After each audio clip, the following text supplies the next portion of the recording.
I said it on yesterday's video, and I'm going to say it again. I am so happy that my studio is in my home. I literally was in the process of uploading my Toronto Raptors versus Chicago Bulls preview video when it came out that this game was postponed. And so that's where we stand at. As of right now, not as of right now, period. The Chicago Bulls versus the Toronto Raptors that was supposed to go down in Chicago tonight was postponed. And the big reason why that happened is that the Toronto Raptors have been hit very hard by NBA health and safety protocols, as we have. And a lot of the players that they signed to hardship exceptions and called up were immediately placed in health and safety protocols. So because of that, this game is not happening tonight. Now, where does that sit with everything? The NBA can't be happy with postponing this many games, right? We know that how they're going to make up the games remains to be seen and everything like that. But where we stand right now with everything is that this isn't going to end anytime soon, and it may end for the Bulls, right? For specific teams that may not be hit as hard as others, but this is going to be a thing that goes on for the foreseeable future for teams where we have games postponed. Even when you look at like the Christmas Day games and how hit those rosters are, you're not going to get as quality of a game as you were getting, and not the star quality when you have players of that caliber out.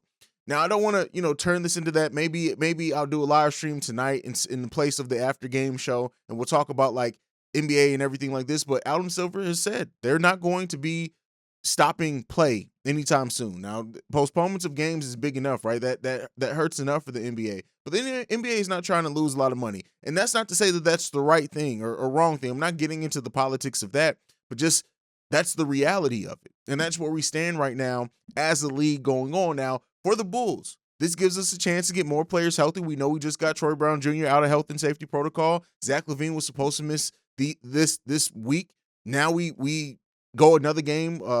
Unfortunately, we get to not go another game without missing Zach, right? So hopefully he's available when these postponed games, these 4 now games that we've had postponed, we get to replay those. And it gives the Bulls another chance to be happy. Healthy. We have Derrick Jones Jr. out with a hamstring, right? That took Alex Caruso out for a week. So now he gets another couple more days of rest. We'll see what happens with Derrick Jones Jr. Zach LaVine was already on track to come back by the next game or be available by that game. So now we get Zach back as well. We'll see what's going on with Ayo Dosunmu. He may be back by the next game also. And we may have close to a full version of our roster at that point. We still don't quite know what's going on with Alex Caruso and that foot injury. How long he may project to be out. Like I talked about in the last video, it really is a chance that Alex Caruso could miss some extended time, but we'll see what happens with that. Overall, this game being postponed, it does suck because we want to see Chicago Bulls basketball, right? But at the end of the day, this is just what's going on with the league right now. This is not going to be the last game that's postponed at all by any stretch of the imagination, and we'll see how the NBA continues to rebound with these type of things and when they do reschedule those games. But let me know what you guys think down below of the Bulls game being postponed. Yet again, we're not unfamiliar to that. The Bulls are on a winning streak, so that's always good as well.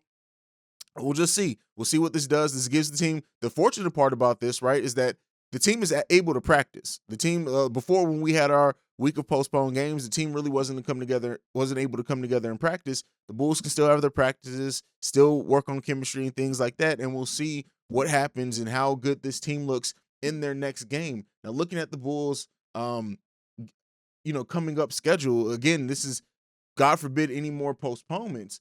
Next week we have Houston on Sunday. We have Atlanta Monday, which we've already talked about. Atlanta is really hit with health and safety. I'm sure some of their players will be back by then. And Atlanta again. So we have a home and home against Atlanta. We play at Atlanta on Monday, and then we're at home against Atlanta on Wednesday. And then we have Indiana also on Friday, and the Washington Wizards on Saturday next week. So it's a long week for the Bulls. The Bulls have a lot of games over the course of the next week. That's going to be an important stretch for the Bulls to really see if they can get back on track and everything like that. The Bulls are on a 2-game winning streak right now. They've won 6 out of the last 8, I believe. So coming into that 4-game stretch, 5-game stretch, really, we'll see what the Bulls can do. It's not going to be easy, right? We could very well get more players in health and safety protocol, and we'll see what happens if none of those other games are postponed. But let me know what you guys think down below about this game being. What are you going to do to fill your time? Would you like to see me still go live after, well, not after the game, sometime tonight just for us to chat like I was doing when we had the games postponed last week? Let me know what you guys think down below. What do you think is going to be the outcome? Are you worried about Alex Caruso? The fact that we haven't heard anything or any updates about Alex Caruso's injury, does that scare you more that it's going to be more of a long-term thing? Let me know all that and what you think down below. You can like, share, subscribe, all that good stuff. You can send us any feedback, questions, comments, concerns, bullcentralpod@gmail.com. Also follow us. We're at Bull Central Pod on every social media platform. And also, if you want to leave us a voicemail, and I'll probably do a mailbag, especially since we have a little break in the upcoming days. We got a couple of voicemails from Shay and a couple of other people in text messages, but that text and voicemail line is 773-270-2799. Like I like to end every video on, go Bulls. Love you guys. Peace. This has been a presentation of the Break Media.